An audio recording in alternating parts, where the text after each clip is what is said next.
কেউ কি কখনো আয়নার সামনে দাঁড়িয়ে নিজেকে দেখতে দেখতে হঠাৎ চমকে গেছেন যে কপালে কিভাবে কখন আমার এই বলি রেখা আসলো? চোখের পাশটা কেমন যেন কুঁচকে যাচ্ছে, চেহারাটা টান টান রুক্ষ মলিন লাগছে। তবে কি বয়স আসতে শুরু করেছে? কিন্তু যখনই অ্যান্টি এজিং স্কিন কেয়ারের কথা আসে, আই নো বাজেটের কথাটা সবার আগে মাথায় আসে যে এত পয়সা খরচ করে অ্যান্টি এজিং স্কিন কেয়ার করব। আজকের ভিডিওটা হচ্ছে সেই আপুদের জন্য যারা affordable anti ageing skin care করার কথা চিন্তা করছেন। খুব বেশি বাজেট নাই, অল্প প্রোডাক্ট দিয়ে এজিং প্রসেসটাকে কিভাবে স্লো ডাউন করা যায় সেটা নিয়ে চিন্তা করছেন, তাদের জন্য খুব ইফেক্টিভ হবে। Welcome back to style with me by Sajia, and today without any further ado let's get started. বিশ্ব সুন্দরী, বিশ্ববিখ্যাত অভিনেত্রী প্রিয়াঙ্কা চোপড়া জোনাস, তার একটা ইন্টারভিউতে তিনি খুব চমৎকার একটা কথা বলেছেন যেটা আমাকে খুব স্ট্রাইক করেছে। সেটা হচ্ছে, তিনি বলেছেন তার স্কিন কেয়ারের প্রতি ভালোবাসা আছে, কিন্তু প্রচন্ড ব্যস্ত থাকার দরুন তিনি তার স্কিনের জন্য অনেক টাকা ব্যয় করে অনেক প্রোডাক্ট অ্যাপ্লিকেশনের পক্ষপাতী না। তিনি বলেছেন যে আমরা যদি সঠিক উপাদান পিক করতে পারি এবং সেটার প্রতি কনসিস্টেন্ট নিয়মিত ব্যবহার করতে পারি, আমাদের স্কিনটাকে এজিং প্রসেসের হাত থেকে বাঁচিয়ে রাখা সম্ভব। পয়েন্ট দুটো খুব ইম্পর্টেন্ট।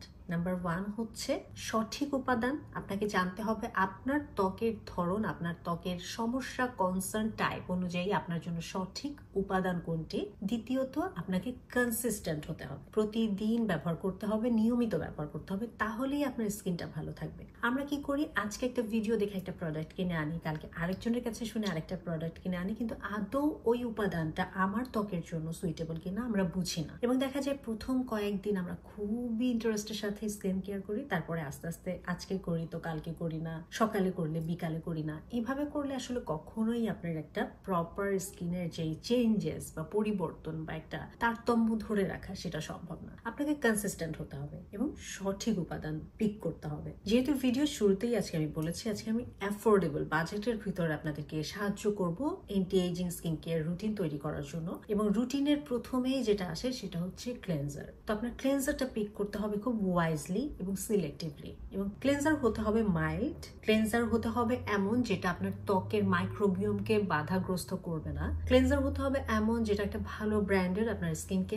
শুকায় ফেলবে না, যেন মুখ ধোয়ার পরে মনে না হয় স্কিন একদম টান টান হয়ে গেছে। যদি এটা মনে হয় তাহলে ক্লেনজারটা আপনার জন্য সুইটেবল না। তারপর এমন কোনো খুব হাই কেমিক্যাল যুক্ত এইচ আপনার প্রয়োজন না হলে, যারা একনি প্রোন স্কিন না তাদের প্রয়োজন নাই। এবং মুখ ধোয়ারও কিন্তু একটা প্রসেস আছে। আপনি যদি নর্মালি, যাদের স্কিনে কোনো প্রবলেম নাই, দিনে একবার অর্থাৎ রাতে স্কিন কেয়ার ফেস ওয়াশ ব্যবহারের চেষ্টা করেন, দিনে ব্যবহারের প্রয়োজন নাই। যাদের স্কিন ভীষণ অয়েলি, একনি প্রোন, তারা চাইলে টি জোনটাতে দিনের বেলাতে ব্যবহার করতে পারেন। আন্ডার আই এরিয়া, ফুল মাউথের প্রয়োজন নাই। যে সকল জায়গাতে অতিরিক্ত তেল নিঃসরণ হচ্ছে, শুধুমাত্র সেই জায়গাটাতে ফেনা তুলে ফেস ওয়াশ দিয়ে মুখটা ক্লিন করে ফেলেন। তো ফেস ওয়াশ যেহেতু আমাদের স্কিন কেয়ারের প্রথম স্টেপ, এই ব্যাপারটাতে আমাদেরকে সতর্ক থাকতে হবে। একটা ভালো মানের, ভালো ব্র্যান্ডের ফেস ওয়াশ আমাদেরকে এই স্টেপের জন্য বেছে নিতে হবে। ওয়ার্ল্ড ওয়াইড মাইল্ড ফেস ওয়াশের ভিতরে সেরাভির বেশ ভালো ভালো কিছু ফেস ওয়াশ আছে, সেটাফিলের বেশ ভালো ভালো ফেস ওয়াশ আছে, নিউট্রোজিনা হাইড্রো বুস্টার ফেস ওয়াশ আছে, সিরামাইড বা গ্লিসারিন যুক্ত, যেগুলো স্কিনকে স্ট্রিপ আউট করে না। এই ধরনের ফেস ওয়াশ হচ্ছে সবার জন্যই উপযুক্ত।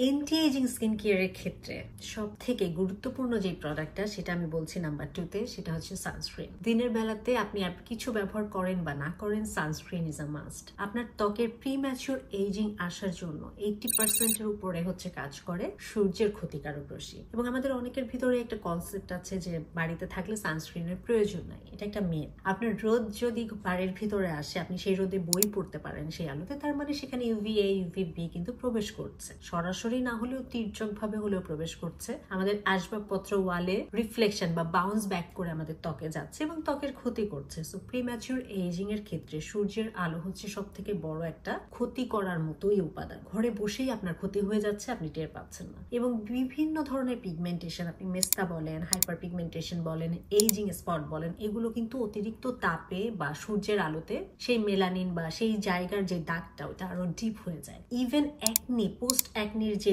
দাগগুলো, সেগুলো কিন্তু আপনি যদি সানস্ক্রিন অ্যাপ্লাই না করেন, সেগুলো আরো বেশি ডার্ক হয়ে যাবে, ডিপ হয়ে যাবে। আপনার ঠোঁটে কালো দাগ, সেটাও কিন্তু আসলে পিগমেন্টেশন, সূর্যের আলো তারা তৈরি হতে পারে। তো সানস্ক্রিন আপনি কিভাবে স্কিপ করবেন। সানস্ক্রিনটা আপনি মেঘলা দিন হোক, ঘরে থাকেন বাইরে থাকেন, দিনের বেলাতে অবশ্যই অ্যাপ্লাই করবেন। এটা হচ্ছে এন্টি এজিং স্কিন কেয়ারের সব থেকে গুরুত্বপূর্ণ ধাপ। এবার সানস্ক্রিনের ক্ষেত্রে আবার খেয়াল রাখতে হবে যাদের স্কিন অ্যাকনি প্রোন তারা চেষ্টা করবেন নন অয়েলি এবং নন কমেডোজেনিক সানস্ক্রিনকে বেছে নেওয়ার জন্য, এবং যাদের আবার ফাঙ্গাল অ্যাকনি আছে তারা চেষ্টা করবেন ফাঙ্গাল অ্যাকনি সেফ সানস্ক্রিন ব্যবহার করার জন্য। এটা আসলে খুবই কঠিন একটা ব্যাপার। আমি চেষ্টা করব ফাঙ্গাল অ্যাকনি সেফ কিছু প্রোডাক্ট আপনাদের সাথে অতি দ্রুত শেয়ার করার জন্য, যাতে করে আপনাদের উপকার হয়। এবং সবসময় মাথায় রাখবেন যে অ্যাকনি এবং ফাঙ্গাল অ্যাকনি এই দুইটা কিন্তু ডিফারেন্ট জিনিস, এই দুইটার প্রোডাক্ট লাইনও কিন্তু আলাদা হবে। তো সঠিক প্রোডাক্টটা সিলেকশনটা খুব ইম্পর্টেন্ট। আপনার ত্বকের ধরন বুঝে আপনি অ্যানালিসিস করে, রিসার্চ করে, আপনি অভিজ্ঞ কারো সাহায্য নিয়ে প্রোডাক্ট সিলেক্ট করে তারপরেই অ্যাপ্লাই করবেন। তো দিনের বেলাতে আপনি যদি একদমই অ্যাফোর্ডেবল স্কিন কেয়ার করতে চান, ফেস ওয়াশ করে অন্তত একটা সানস্ক্রিন অ্যাপ্লাই করবেন। যদি আপনি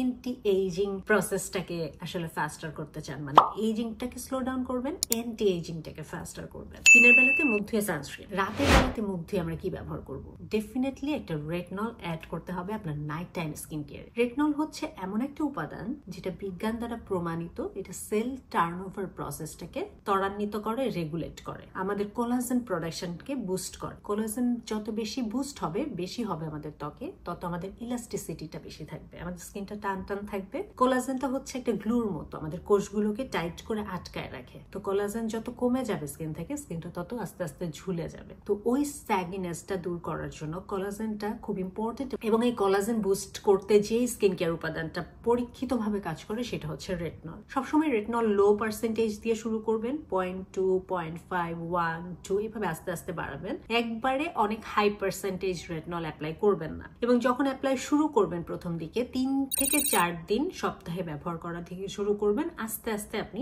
5 দিন 6 দিনও ব্যবহার করতে পারেন। এবং রেটনল স্কিনকে সান সেন্সিটিভ করে দেয়, তাই যখন আপনি রাতে রেটনল ব্যবহার করবেন ডেফিনেটলি দিনের বেলাতে সানস্ক্রিন অ্যাপ্লাই করবেন, আদারওয়াইজ আপনার ত্বক পুড়ে যাবার সম্ভাবনা থাকবে। নাম্বার 4 হচ্ছে হাইড্রেশন। আপনি একটা কাপড়ের কথা চিন্তা করেন, একটা কাপড় যখন আমরা বাতাসে মেলে দেই ভিজা অবস্থায়, সেটা কিন্তু টান টান থাকে, সেটা আস্তে আস্তে যখন শুকিয়ে যায় কাপড়টাও কিন্তু কুঁচকাতে শুরু করে। সিমিলারলি আমাদের ত্বকও যখন পানিতে পরিপূর্ণ থাকে, হাইড্রেশন থাকে, তখন কিন্তু আমাদের ত্বকটা টান টান থাকে, পাল্পি থাকে। যখন এটা থেকে পানি সরে যেতে থাকে, হাইড্রেশন কমতে থাকে, এটা আস্তে আস্তে কুঁচকে যায়, এবং এই কুঁচকে যাওয়া ভাবটাই আস্তে আস্তে আমাদের ফাইন লাইন্স, রিঙ্কেলস ফর্ম করে। একবার ফর্ম করে গেলে সেটা কিন্তু আবার আয়রন দিয়ে সমান করে ফেলা যায় না, ওটা হয়তো সফট করা যায়, একটু স্মুথ করা যায়, রিমুভ করা যায় না। সো রিঙ্কেলস, ফাইন লাইন্সটা আমরা যত দেরিতে আমাদের স্কিনে বসতে দিব তত বেটার। এই জন্য হাইড্রেশনটা হচ্ছে সব থেকে গুরুত্বপূর্ণ। হাইড্রেশনে কি করতে পারেন? আপনি ভালো ময়েশ্চারাইজার অ্যাপ্লাই করতে পারেন। তো রাতের বেলাতে রেটনল অ্যাপ্লাই এর পরে একটা ভালো মানের, ভালো ব্র্যান্ডের একটা ময়েশ্চারাইজার ব্যবহার করতে পারেন। ময়েশ্চারাইজার মানে কি?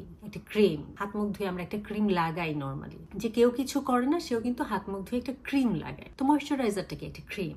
রেটনল সিরামটা অ্যাপ্লাই করে ক্রিমটা দিয়ে ঘুমিয়ে যাবেন। তো এটা হচ্ছে একদম বেসিক, নর্মাল, এফোর্ডেবল একটা স্কিন কেয়ার যেটা সবাই আসলে অ্যাডাপ্ট করতে পারে। এই ক্রিমের ক্ষেত্রে আবার কিছু বিষয় আমাদের লক্ষ্য করতে হবে, যেটা যেন নন কমেডোজেনিক হয়। যাদের স্কিন খুব অয়েলি, যারা ভারী ময়েশ্চারাইজার একদমই দিয়ে সহ্য করতে পারেন না, তারা চেষ্টা করবেন জেল বেসড ময়েশ্চারাইজার কিনতে। আর যাদের স্কিন খুব ড্রাই, জেল বেসড ময়েশ্চারাইজার খুব দ্রুত অ্যাবসর্ব হয়ে যায়, তারা চেষ্টা করবেন একটু ভারী এমোলিয়েন্ট যুক্ত ময়েশ্চারাইজার কিনতে। বিভিন্ন ধরনের নন কমেডোজেনিক ভালো ভালো ময়েশ্চারাইজারের রিভিউ আমার ইউটিউব চ্যানেলে আছে, আপনারা সেখান থেকে চাইলে হেল্প নিতে পারেন। নিজেরা নিজেদের ত্বক অনুযায়ী অ্যানালিসিস করে, রিসার্চ করে আপনারা প্রোডাক্ট চুজ করবেন। এবং নাম্বার 5 যেটা আমি বলবো, এটা হচ্ছে একেবারে বিনা পয়সার জিনিস, সেটা হচ্ছে আপনার লাইফস্টাইলের পরিবর্তন।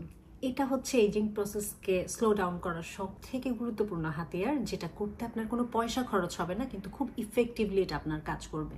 প্রচুর পরিমাণে 7-8 গ্লাস পানি খাওয়া ডেইলি, 7-8 ঘন্টা ঘুমানো, স্ট্রেস ফ্রি থাকার চেষ্টা করা, একটু হাঁটাহাঁটি করা, মন খুলে হাসা, পজিটিভ থাকা, পজিটিভ চিন্তা করা, দুশ্চিন্তাগুলোকে দূর করা, পরিষ্কার পরিচ্ছন্ন থাকা, যাই খান না কেন খাবারটা ফ্রেশ খাওয়ার চেষ্টা করা, শাকসবজি ফলমূল বেশি করে খাওয়া। এই পরিবর্তনগুলো মানে নর্মাল জীবনযাপনের যে রিদমটা, ওই রিদমটা যদি আপনি মেনটেন করতে পারেন, আপনার এজিং প্রসেস স্লো ডাউন হবেই হবে। আপনার হাজার হাজার টাকার প্রোডাক্ট কেনারও প্রয়োজন নয়, আপনি খুবই সাধারণভাবে সাধারণ জীবনযাপন করে স্কিনটা সুন্দর রাখতে পারেন, যেটা আমাদের আগের প্রজন্ম, মা, খালা, নানিরা করেছেন। তাদের স্কিন দেখেন কত বয়স পর্যন্ত কত সুন্দর ছিল, তারা রেটনলও চেনে নাই, পেপটাইডও চেনে নাই, ময়েশ্চারাইজারও চেনে নাই, তারপরেও তারা সুন্দর ছিলেন, স্কিন ভালো ছিল, কারণ তারা খুব অ্যাক্টিভ থাকতেন, তারা তাড়াতাড়ি ঘুমিয়ে পড়তেন, তারা ভালো খাবার খেতেন, তারা ভালো একটা সামাজিক পরিবেশে থাকতেন। তো এই জিনিসগুলো আসলে আমাদেরকে খুবই খুবই ইন্টেন্সলি এফেক্ট করে। লাইফস্টাইলে একটা পজিটিভ চেঞ্জ আনার চেষ্টা করেন, দেখবেন সেই পজিটিভিটি আপনার স্কিনে ডেফিনেটলি রিফ্লেক্ট করবে।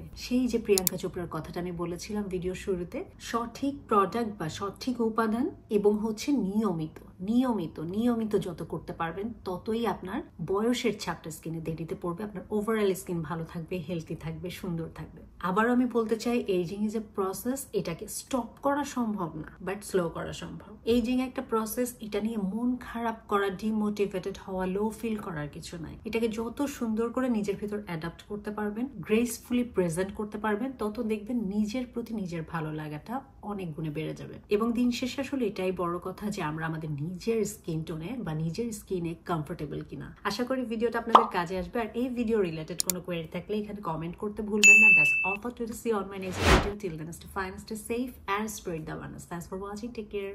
Goodbye.